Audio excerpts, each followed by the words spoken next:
Good morning and good day po mga idol. Ayan po ulit ang ating Magwheel press machine na may nakasalang kanina na damage na magwheel. Ang laki ng damage kanina yan mga idol. So tignan po natin close up. Natatandaan nyo ba na ang damage niyan ay, na malaking damage niyan ay nasa left side? Ayan po ang close up ng left side mga idol. So kitang-kita niyo po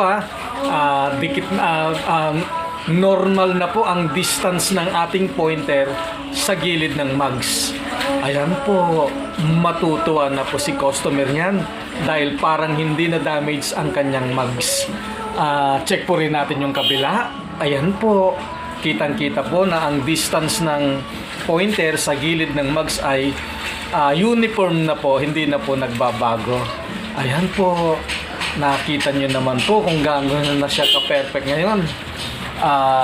Ibibigay natin po kay customer ito para matuwa po siya dahil mabilis na lang po natapos kahit na malaki ang damage ay nagawa natin po kaagad. Yun